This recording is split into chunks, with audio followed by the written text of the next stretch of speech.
On va passer à l'actualité sans frontières avec François Baudonnet à Bruxelles. En direct. Bonjour François. Bonjour Laurence. Alors, la semaine dernière, la Belgique a étendu la possibilité d'euthanasie aux mineurs sans limite d'âge. La conséquence dans le monde entier, eh bien, le Royaume a été vivement critiqué. Et le journal allemand Die Welt parle par exemple d'un abîme moral. Alors, comment sont vécues ces critiques en Belgique, François ?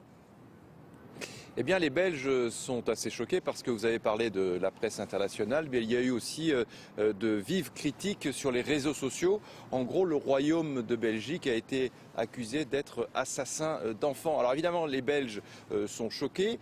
Ils comprennent qu'on puisse être choqué par cette loi, qu'on puisse être contre. D'ailleurs, certains d'entre eux le sont. Ils trouvent, pour certains d'entre eux, que cette loi est assez mal faite, qu'elle manque de garde-fous. Mais ils ne comprennent pas la violence des critiques parce qu'ici, je dirais, tout s'est passé, encore une fois, sans révolution. Regardez. La scène se déroule au Parlement belge.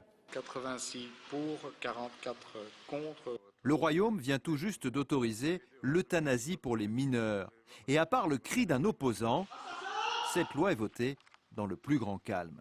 Car les Belges eux-mêmes y sont favorables, à plus de 75% selon les sondages.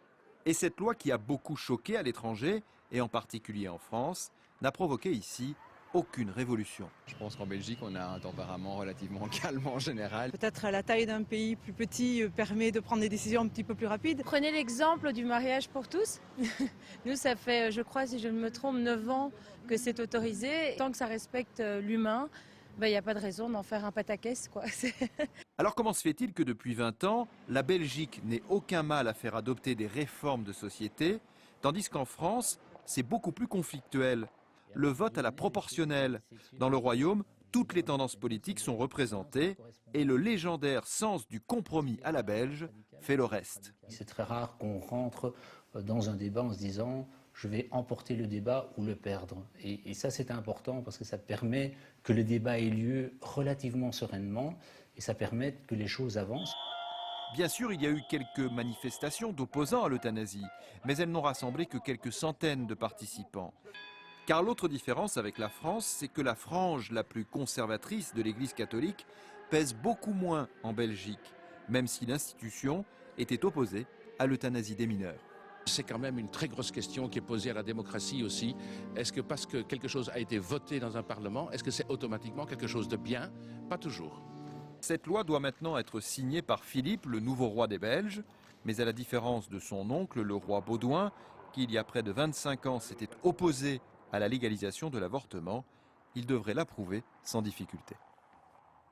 Alors François, une autre question. Est-ce qu'il y a d'autres raisons qui expliquent ce changement d'attitude entre Français et Belges, que les Belges soient plus avant-gardistes que nous finalement ? Oui, écoutez, la grande différence, je crois, c'est que les Belges considèrent que des lois, comme par exemple la loi sur l'euthanasie, sur l'avortement ou encore sur le mariage homosexuel, appartiennent au domaine du privé, ce n'est pas du domaine du public. Et donc, ils ne comprennent pas, par exemple, pourquoi une partie des Français manifestent dans le cadre de la manif pour tous. C'est ça, je dirais, la grande différence entre les deux. Alors, nous sommes, avec les Belges, nous sommes voisins, géographiquement, voisins par bien des choses. Mais sur ce plan-là, eh bien, c'est un monde qui nous sépare. Merci beaucoup François Baudonnet.